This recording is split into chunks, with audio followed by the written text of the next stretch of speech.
Good morning, everybody. Oh, man, this is great. This is great. I'm so excited to be here at Hashtag Sports in New York, man. This is awesome. This is awesome. Well, my name's Wayne Kimmel, managing partner of 76 Capital, and just thrilled to be here with my partner, Ryan Howard. Good morning, everyone. Is everybody awake?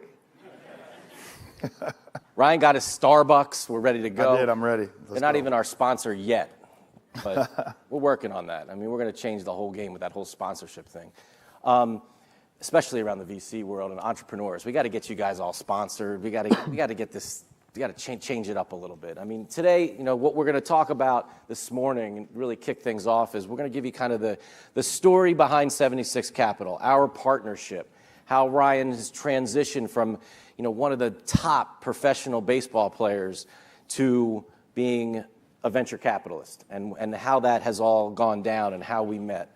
We're going to talk about our philosophy, what we're all about at 76 Capital. Because at 76 Capital, we're all about working with smart and nice entrepreneurs who want to change the world. And if you're one of them, we want to meet you. We want to get to know you. And hopefully we'll get a chance to work with each other and help each other and make this world a better place and truly change the world. That's what we're all about.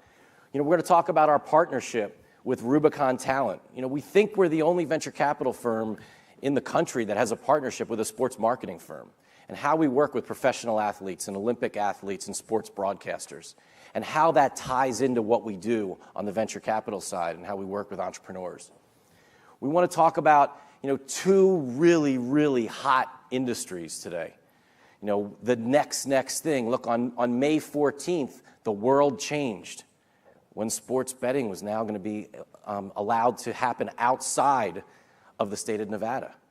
And what's happened since May 14th, and what is happening, and what we're looking to do in that space, as well as what's going on in the esports space. I mean, it's hot, it's incredible what's happening there. The entrepreneurs are doing amazing things, and depending on how long we're sitting up here, hopefully around 10 a.m. this morning, one of our portfolio companies is going to be making a humongous announcement in this space that we think will truly, it's almost like dropping like a boulder in a pond, in the whole esports pond, and there's going to be, it's big. It's a really big thing, and we're very excited about what's happening there. So let's get started off, Ryan. I mean, so how do we, why don't you share with everyone how we got together? And Gotcha. So as my career kind of started to wind down here, I think kind of late 2015, 2016, I went to my agent. I said, hey, I want to be able to do something after my career, and I want to look into something that's going to be able to help people realize their dreams. And because I was able to realize my dream in being able to play baseball, I've always kind of had a big heart in terms of wanting to help people.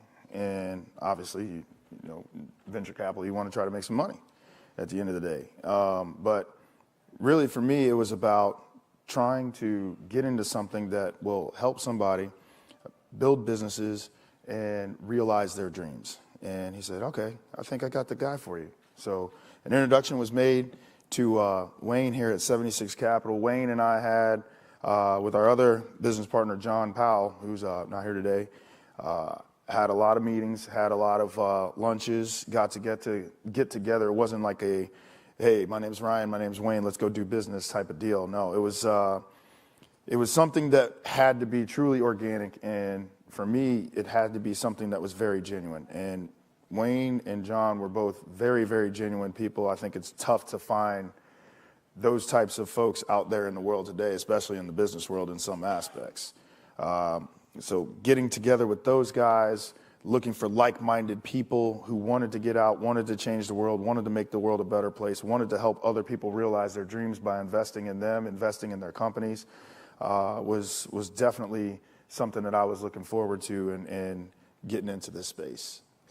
Well, I mean, when we talked about, in the early days, when we first started, going through everything at 76 and sharing some of the stories of the companies over the last almost 20 years that we've invested in this at 76 Capital, whether it was Seamless Web, which is just, it is one of those stories that it's just incredible. I mean, just literally last night, walking down the street and seeing the Seamless Web sticker, the Seamless sticker, as well as now the Grubhub sticker, and now Grubhub's a $10 billion company, and we were the investors in those two entrepreneurs here in New York City that just had this idea of allowing people to order food online.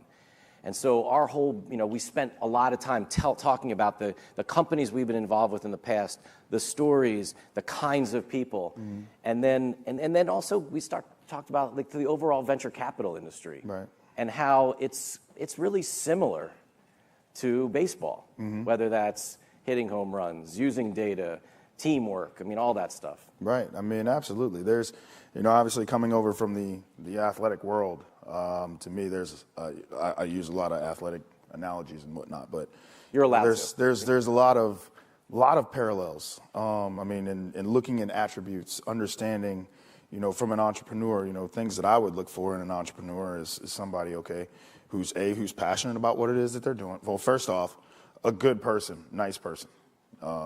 Nobody wants to work with an asshole. Let's be honest. Is that safe to say?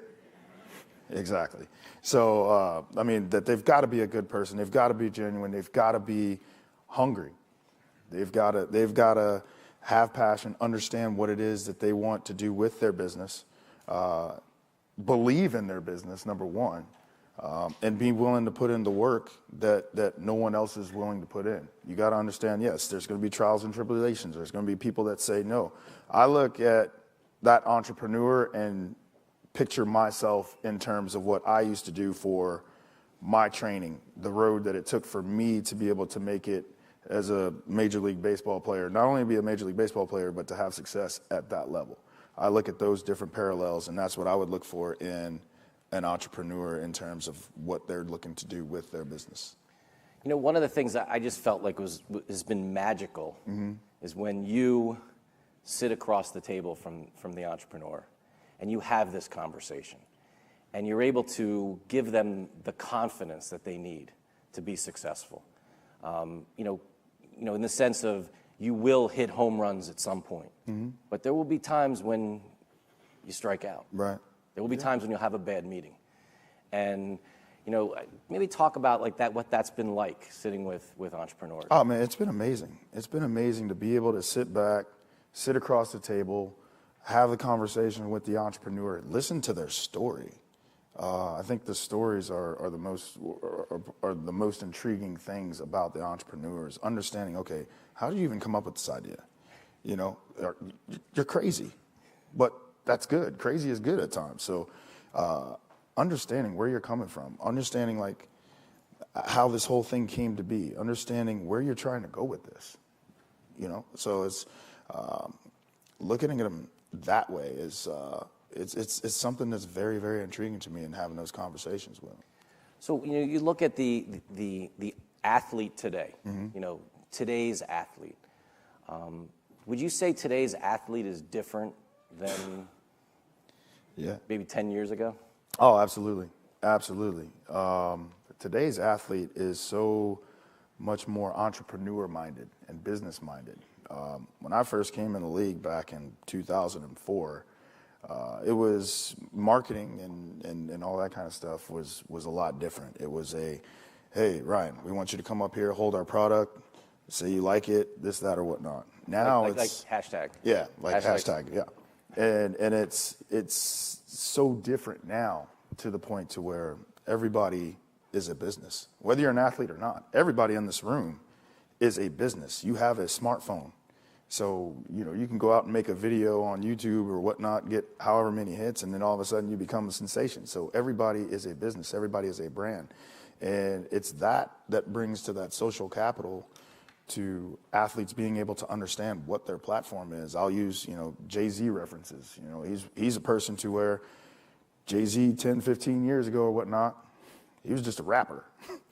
Now Jay-Z is one of the biggest moguls in the world. Where he was able to use his platform as an artist to transform into one of the biggest moguls in the world. And now athletes, I think, and not only just athletes, but everyone are kind of realizing that they have that power to be able to do that and using that platform, using that social platform to be able to catapult themselves and businesses to the next level.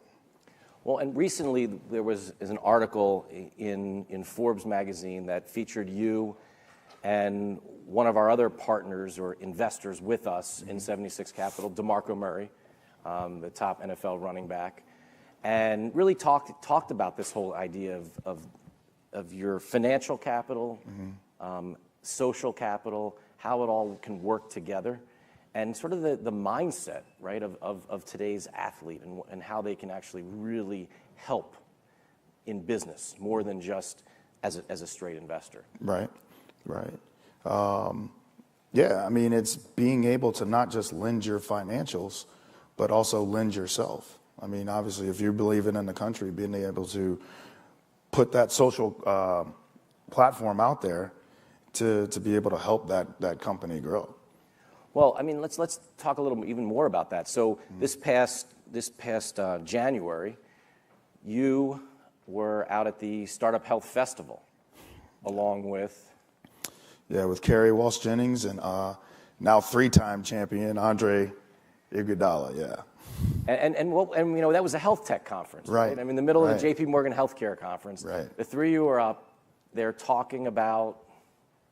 We were just talking about everything. Business, we were talking about tech, we were talking about social capital, how we make that kind of stuff better. And so it's just interesting to see how it's all sort of working together now. And also just recent this past week, you got together with the Ultimus Group and you guys did. We got together and we're talking about financial literacy, you know, amongst athletes and whatnot, and just being able to try to figure out ways to help educate athletes on their financial literacy at younger ages, so that you don't hear those or have those horror stories of, you know, an athlete making a lot of money and then going broke. And you did that along with Carlos Boozer, Tracy Wolfson, Seth Greenberg, DeMarco Murray. I mean, it was a pretty. It was a great panel. It was a great panel. A lot of great information that came out, and you know, hope that it goes out there and can help do some good and open some eyes.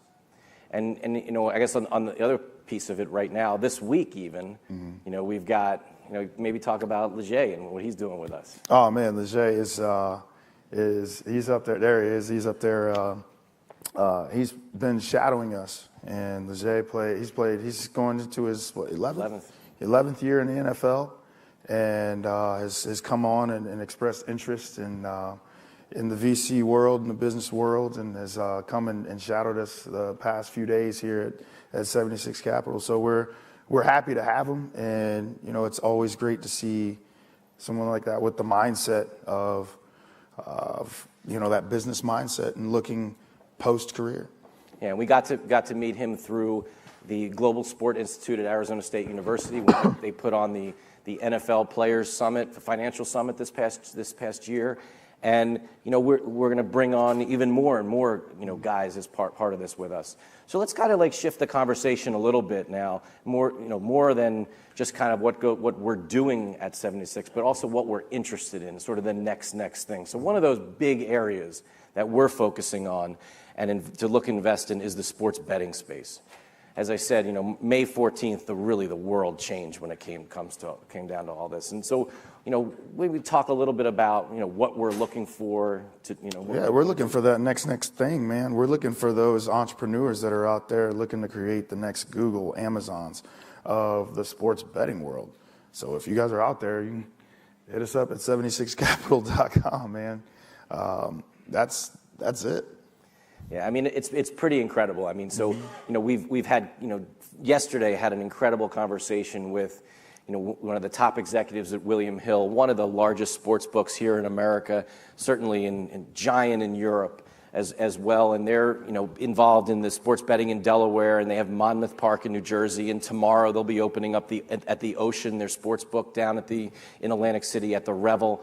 You know, and sort of it's incredible to hear the numbers. You have MGM spending close to $1 billion when they bought Yonkers, just about 10 miles from here. I mean, that's what's going on here. I mean, this is a big time industry.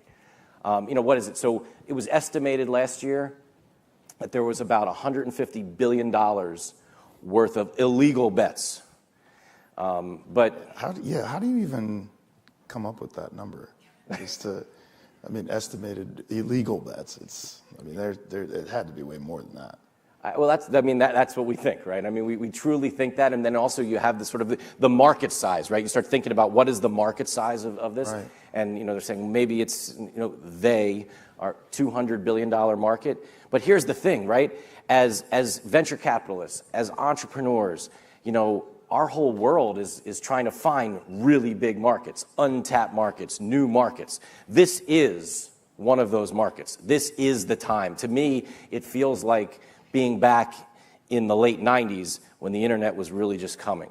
And now here we are today in a space where this next thing is about to happen. And maybe Ryan, even talk about what Dan said to us yesterday about with mobile and what's going to happen. Oh, the fact that you could be walking into a Giants game and being able to sit in your seat or just walk into the game itself and be able to place bets. It's going to be insane.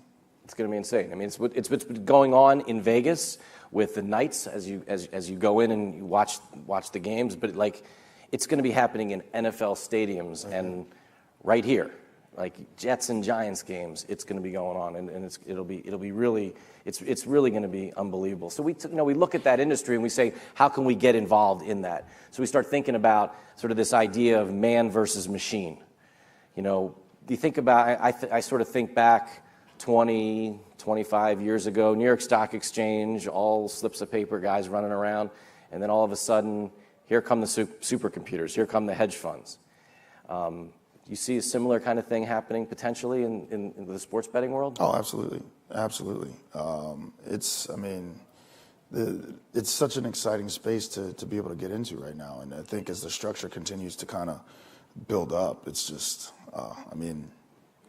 So we're investing in analytics companies in that space. I mean, look, it's going to go from like the cigar-filled, smoke rooms right. to these guys who can really crunch the data.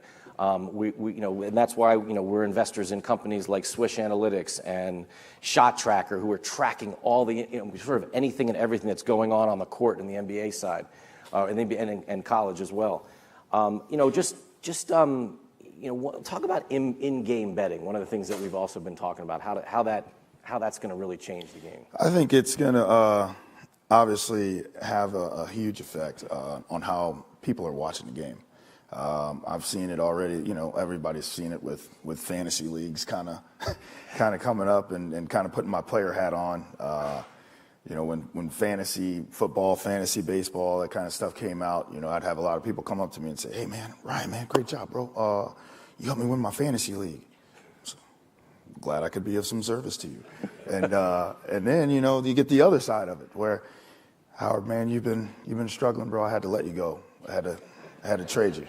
It's like, I understand, but this is going to be something that is just next level in terms of what's going to be happening. It's going to be second by second in-game betting, and just it's going to be a completely different level, and it's going to bring an entirely new I think fan experience to the game.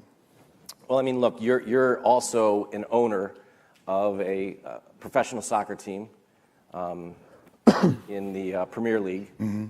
and how that's been, what goes on inside of those stadiums right. in the UK. Right. And one of the interesting things is that in the UK, about 70% of all bets are in-game bets. In the US, that number's somewhere between 2 to 3% right now. So when this really shifts, it's going to be crazy. Right. Right. So let me ask you this question: What do you think you're going to be able to bet on balls and strikes? I think you're going to be able to bet on balls and strikes. I think you're going to be able to bet on what the next pitch is going to be, whether the batter's going to swing, what if they put it in play, if it's going to be a home run or a single or a double, if he's going to swing and miss. I think it's. I think you're going to be able to bet on every aspect of the game, anything that's out there. So to do that, right, it really comes down to data, analytics. I mean, these companies aren't just going to make up a bet. Right. So you're going to be able to sort of figure it all out. And certain analytics and that world for you as a player, Right. how did that affect you?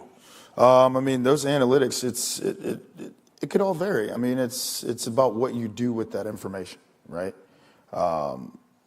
You get so much information in terms of the scouting reports. Okay, where's this guy hit the ball? Where's this guy? What's he like to swing at? What's he like to do with this, that, and that? I mean, even from the weather, you know, it's so many different variables that can go into it and have outcomes and effects on what happens. I mean, for me, for baseball fans in here, it's no secret there was a shift.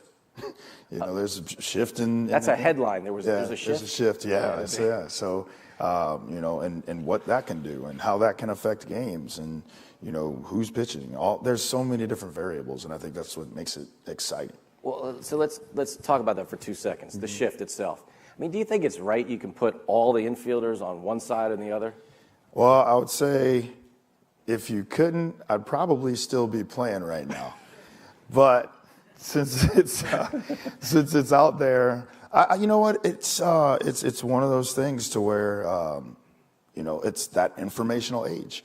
And, you know, teams got smart in the sense of saying, okay, what are this person's tendencies and how can we neutralize that? And so by putting somebody, you know, further off of their position or moving somebody over here, it takes away and it takes away from that hitter being able to do what they need to do. But yeah, I mean, it's good in the game, but at times it can be bad. Well, it's really been fascinating talking about that with you, and kind of because you know it was something that it totally affected you, and it's changed the game a lot, right? So you've guys you know really swinging for the fences because in many cases it's hard to even get a single, right? Because you hit a line drive to right, a one hopper, all of a sudden the second baseman's the right fielder throwing you out. Right. Yeah, I mean it has its days. It has its days, yeah. So let's shift into the esports world, and the world that we're also investors in, and you personally as well. So you know before we got together, you were an investor in NRG Esports, which also has the San Francisco Shock in the Overwatch League. You're in that investment with Shaq and Jimmy Rollins and A-Rod and J-Lo and some of the Andy Miller and his team, you know, from the Sacramento Kings. And so you had a real taste and an interest in the esports world, but also, you know, we've together have made this investment in Nerd Street Gamers, and Nerd Street Gamers is this amateur sports network, really trying to create the infrastructure across the esports world from an amateur perspective. Where do you see that all going? I think that's going to be from where the amateur perspective. The amateur side, yeah. I think it's because it's so wide open. That's what makes it exciting. Yeah, I mean, I think that from the esports standpoint, you see a lot of the stuff from the professional pro levels, but you don't see a lot of stuff on the amateur level. And I think the amateur level, you could see, you know, amateur leagues, the AAUs, or different types of structural leagues and camps and everything like that can help on that amateur level to be able to develop kids at a younger age or whatnot at an earlier stage for the esports. Yeah, I mean, it's been really interesting to see, right? I mean, the fact that you think about esports, and in many cases, it's just kind of, you could just go play in a tournament right now. Any of us can go and, you know, get in a Fortnite tournament in a minute, right? But at the same, online. But the idea of actually having physical arenas, not only just for the pros, but for everybody, is something really interesting. I mean, whether that's camps, you know, those guys are doing summer camps and boot camps and leagues. I mean, it's incredible what's happening in that space today. That's right. Absolutely. You know, think about how do you think the betting side of it comes along? Oh man, I mean, because the games are so action packed and it's so fast, it's the possibilities are endless. I mean, I think the two will definitely go hand in hand. It's going to be exciting to see what happens with that. Well, it's going to be interesting. I mean, you talk to the William Hills of the world who have put lines out, you know, for these games. But now, how will this play out? Will it be just a pari-mutuel bet? Will it be, how will it all happen? But that's the exciting thing for us, and that's what we want to do. We want to be in the spaces to, listen, the thing is that we always say as venture guys, right, is we don't have all the answers. Right. We really want to work with the entrepreneurs that will work with us, and we want to provide them with the help. But they're the experts. They're the experts. We want to find those entrepreneurs in those spaces to do that with us. Mm-hmm. I want to also touch back on some of the things that we're doing with Rubicon Talent, because I think that's a really unique thing that we have at 76 Capital. So, at Rubicon, working with professional athletes and Olympic athletes and sports broadcasters, the likes of Greg Olson, DeMarco Murray, Emmanuel Sanders, Mark Ingram, Golden Tate, and then from an Olympic perspective, Kerry Walsh Jennings, Lolo Jones, and then broadcasters. Mm-hmm. Whether and then the partnership we have with Sandy Montag, where he represents the Mike Tiricos of the world, the Bob Costases, the Tracy Wolfsons, the Scott Van Pelts. I mean, all these top broadcasters as well as athletes, and not only just working with them and helping them get this endorsement deal, mm-hmm. but talking to them about the business side of things. Because one of the things we talk about, when you, as a player, you're always getting hit up. Right. Always getting hit up with an opportunity. But where do you turn? Where do you turn for right. advice on that? Right.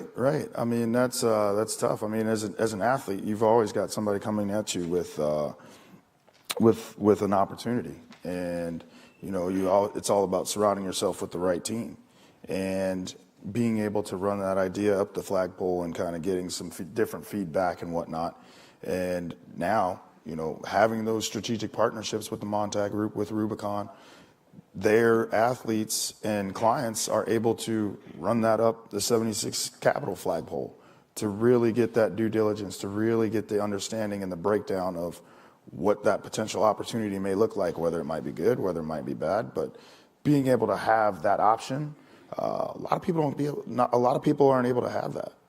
Yeah, I mean, look, one of the things that is kind of, I remember one of our players, came over. One of our clients said to us, this company wants to offer me a warrant, and he looked at me like, why do I want a warrant? Like, I don't want to go to jail. Like, what's that all about, right? I mean, like literally, like, and now look, I didn't understand half the things that you do as an athlete. To get to the level that you get to, but at the same time, how are they supposed to know what a warrant is, what an option is, what a convertible note is, and how all that works? Right. And so, but they're getting, you're getting bombarded with these types of opportunities. People just handing their cards to you constantly. So what do you do with all that stuff? Because today, you've got your lawyer, maybe you have your financial advisor, you may have a marketing person, but like, how do you figure out how to make these investments into well, that's why I joined a venture capital firm, Wayne. But no, I mean, but with the athlete hat on, I mean, you're trying to run it through your team and trying to get the best information, best feedback that you can possibly get. But I do feel that having someone who's actually in that world, that industry, or knowing someone of that stature, I think it definitely gives you a leg up than what your normal everyday kind of team does. So what are your thoughts today? I mean, you've got Kobe, you have LeBron, you have KD, all these guys kind of doing their own thing. Mm-hmm. In the venture capital space, in the investing space. What is it about sort of our team that made you want to work with us instead of kind of doing Ryan Howard Ventures? Right. I mean, I think the first thing is understanding, like Charlie Manuel, my old manager, said, know thyself, right? And I think it's understanding and recognizing that you don't know what you don't know. And for me, it's, okay, yeah, I know. I don't know everything in the venture capital world, so I want to surround myself with someone that knows more than me and someone who's smarter than me in that realm. So I think when you can put yourself around those type of people, I think that's step number one. You have to surround yourself with people who do understand the makes, and be willing and wanting to learn. That's the key. You got to be willing to want to learn. So, I see and seeing what KD, what LeBron, Steph, all those guys are doing. I think they're doing great things. They're definitely able to capitalize on their social capital, and doing wonderful things. I mean, for me, it's a little bit different, and I felt this was the best path for me to go, and thus on that path. So you talk about sort of we talk about the 24-year-old Ryan Howard, what you would have done in today's world. Oh man, yeah, I think we all have that conversation. I mean, we were talking about it the other day, where the me today would go back and tell 23, 24, 25-year-old me that was just getting started that this is something where you should start now in your career. And I believe that for all athletes, to have that mindset, because I think the one thing is that for an athlete, you're young, you're invincible, you're like, oh, I got my whole career ahead of me. I'm going to play for the next 20 years, but in your mind, it never ends, and you never know what's going to happen. And it's, you take what you got, be able to have your money working harder for you, because you get to that point where you work hard for your money. Now you want it to work even harder for you. I mean, one of the things which has been really fascinating, and we're in one of the companies, I believe they spoke yesterday, is Whistle Sports. We've been investors in Whistle from the beginning. We were one of the first. We were the first venture capital firm to invest in them, and we invested alongside of Derek Jeter and Peyton Manning and Mia Hamm. And it really gave, as the Gatorade 3, thanks to Jeff Urban, one of the founders of Whistle, who came from Gatorade and got all of them to come and invest with us, not just use their names, but their names gave us such a leg up when we were able to get into meetings and do things that probably most startups weren't able to do, just because of having them with us. And it's one of the things that we've seen. I mean, maybe one of the things we can talk about, before as we're wrapping up here, sort of in the esports space and what's happened with our company, Nerd Street Gamers. We really can't. It's about 10 minutes away from when we can tell you the full news of what's really happening there, because it's a public company. I can't say that kind of stuff, especially in the New York Times building, right? I mean, that wouldn't be good. But the thing is that you personally really opened up so many doors for Nerd Street, whether that was with Activision or with Riot or with Take-Two, and you just being associated with the company enabled them to do deals probably that the company wasn't really able to do on their own. And you being able to sort of help walk them into different situations. And maybe even just talking, we were out, for the first Overwatch tournament, right? Oh yeah, yeah, that was amazing actually. First game. Yeah, when we went out to our first Overwatch tournament. I mean, I was blown away. I was completely blown away with the setup, with how everything was, the arena, just the whole overall feel of it. Seeing the fan engagement, and especially with the teams. And how the strategy of the different teams and whatnot. So, it was something that was definitely eye-opening for me. What did you tell the players, actually, from the Shock, your team, after the game, which they lost their first game? Oh, man, yeah. Basically told those guys, like, look, man, you're going to have your good days, you're going to have your bad days, but it comes down to basically trusting each other, believing in each other, and being a team, because that's what you are. You're a team. Yeah, I mean, and so look, that's to really to wrap up our side. I don't know if we want to take some questions. I don't know how you guys want. Is that good? We'll do that. Happy to do that. So happy to open the floor up for some questions for Ryan. It's tough to see. We have a mic, or good?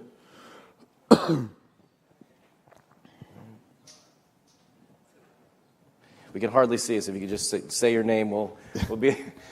bright lights up here, guys, at Hashtag Sports. Hello. Here we go. How's it going, guys? Thank you for being here today. First off, Adam Weinstein, I founded a new startup for DFS for player props that I would love to show you guys, but this is more on sports betting becoming legal.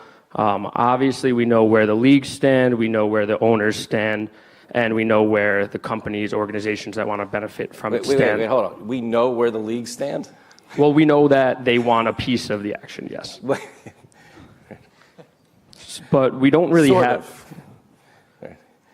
with the integrity fee, they want a piece of the They would like piece of the pie. But we don't really have a great perspective on the athletes. I know that the PA and all that, they have to say some things just for that reason, but we don't really, I'm assuming you've talked to a lot of fellow athletes, a lot of players right now. I don't know where they really stand on this subject. Yeah, I mean, I know for me personally, there's a guy right now who's kind of struggling from that whole thing named Pete Rose. And that was kind of the benchmark from when I was playing. And I think it would, at least for everybody in baseball, that would kind of hang over their head. I think it's going to be interesting to see what the leagues allow players to do. I mean, obviously, keeping the integrity of the game is first and foremost, not by not betting on your actual sport. But, I do believe that guys would play in fantasy leagues, fantasy football. So it'll be interesting to see what they're allowed to do in terms of the other sports, when it comes to football, when it comes to basketball, when it comes to hockey and sports of that nature. I mean, it's that individual appetite, I guess, so to speak. I mean, we've seen from certain teams in Major League Baseball have put out like internal memos stating that nobody can bet on basebon in the organization. Yeah, we've seen that so far. But this is, I mean, again, this is so early, and I wasn't, saying. I mean, I was joking around when it comes to people, because people don't really know yet. And this is actually what's so exciting for us at 76 Capital is like we love, uncertainty. We love the fact that you're sort of not sure yet, because this is the world we invest in.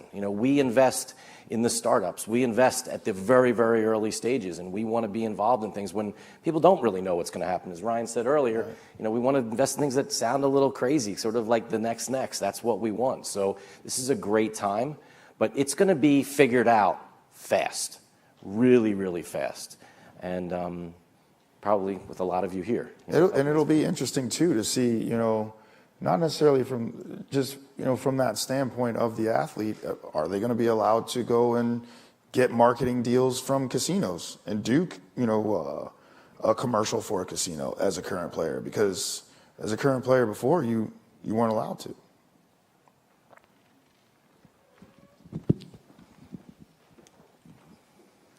Hello, John Morris over here.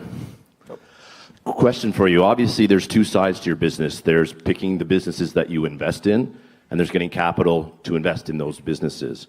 How have you seen a change, or what percentage of athletes now are investing in, say, VC type, called riskier, more challenging to understand, as opposed to just, here's a financial advisor, go put 25% of my money into the stock market and I'll ride whatever the return is of the stock market. So nowadays, what percentage of the athletes now are investing in your type of investments as opposed to general ones that are managed by a financial advisor? I don't have obviously the exact numbers, but I would definitely say it's higher than what it used to be in the past. Because again, I think that the platforms have changed. I think, obviously you're going to have your financial advisor. You're going to do maybe a couple little one-offs here or there, but your financial advisor is there to protect you, right? And keep the safety net safe. So, which I think is very important, but it's all about what your risk appetite is and being able to take, a small portion of that portfolio and be able to diversify it and maybe do something when you're at that point of safety, first and foremost, but to do something a little bit more risk tolerant.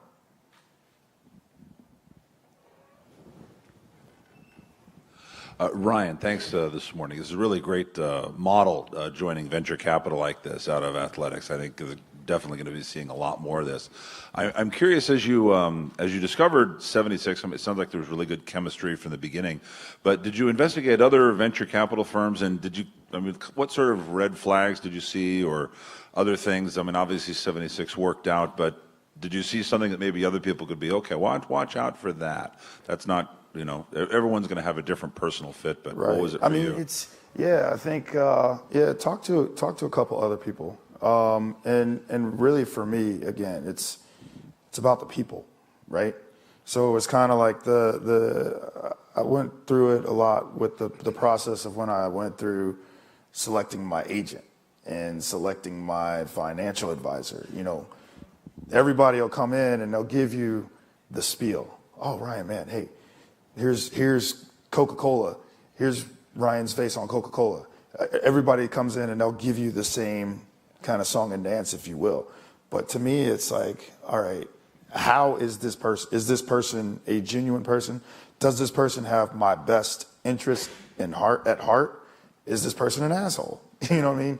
So I use those same kind of traits and qualities to be able to kind of go through. I talked to a couple other different firms and whatnot, and these guys were the ones that kind of fit, all the bills where I can, check all those boxes of what worked for me. Yes. I mean, given the deal just came down with SCOTUS, then there's going to be a whole period of states having to legalize. So it is a major deal, but we're kind of very early. There are still big players that aren't involved in the space right now. I'm sure there's some coming. I mean, what type of big investments or big entities do you foresee potentially coming in and investing in a big way, or building out a footprint that might not be here? I mean, what's that landscape going to look like? From the sports betting perspective, right? Yes, from sports betting. For us, it's about the analytics and the data. We think there's going to be, look, you guys had Brian Musburger from the Vegas Stats and Information Network here yesterday. They're trying to build the CNBC of the sports betting industry from a media perspective. We think what they're doing is really awesome, and that's something that's exciting. From an analytics space, we think what the guys from Swish Analytics are doing is really awesome as well, and we're excited about what they're doing. We really also look at, from a gathering of information today, from just getting all the data. So that's one of the reasons why we're invested in the Shot Tracker, in Shot Tracker, what they're doing. We think, again, there's a big play in the esports space, so that's another area that we're interested in. So we think like those are sort of some of the big areas that we'll be able to, find these entrepreneurs. And we truly believe, as Ryan said earlier, we will find entrepreneurs. We want to find these entrepreneurs who are creating the Googles, the Facebooks, the Amazons of this industry. It will not only just be William Hill and MGM. There's no way. That's look, 20 years ago, it should have been the New York Times.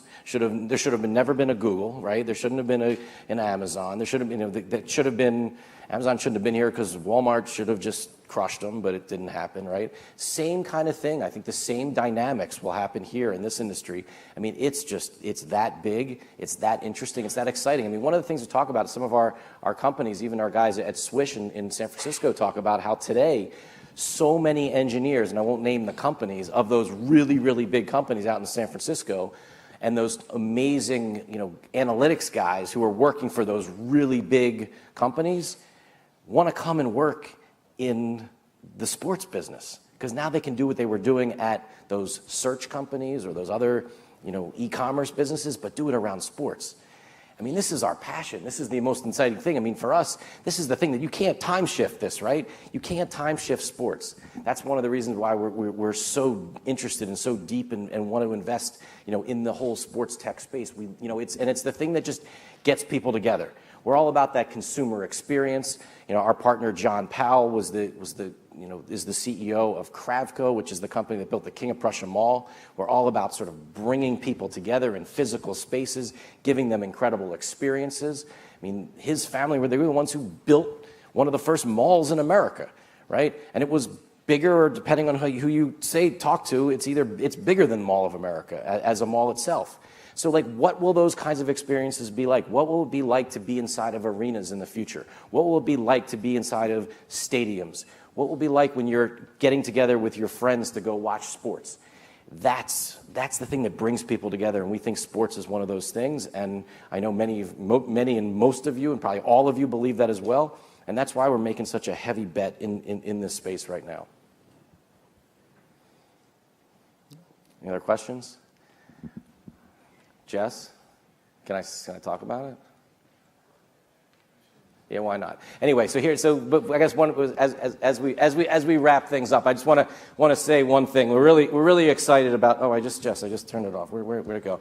One of the things I would love to just talk about, and share with all of you, is the fact that, we made, Ryan and I made this investment in this company called Nerd Street Gamers, and it's really this incredible company in the esports space, and we're able to announce today that Comcast Spectacor just invested in the company with us. And it's a really big deal within this space. Comcast Spectacor is the owner of the Philadelphia Fusion of the Overwatch League, but most importantly, owner of the Flyers, the Wells Fargo Center. They're involved with Learfield Communications and many of the really big players within the big sports world. And the idea is really to work with Comcast Spectacor, work with the overall Comcast family and NBC to really blow out the whole esports world within the amateur ranks. And this is a big, big deal. We're very excited about this. We've been working really hard on this. The CEO of the Philadelphia Fusion is Tucker Roberts. Tucker has been a great partner of ours up into getting all this together and everything that's sort of happened along with Comcast. This is a really big deal and big opportunity. And it's what's interesting is it's the next thing in this whole esports world, and we're excited to have helped incubate and invest in and bring this company to the level where it is today. And really proud of the entrepreneurs, John Fazio and Rob Hilsky, are the guys who really put it all together. And the future is really bright, and it's a big thing for the overall esports world. So we're excited about this, and I don't know, this is a big thing. Yeah. Big deal for us. But anyway, thank you so much for having us. Thank you.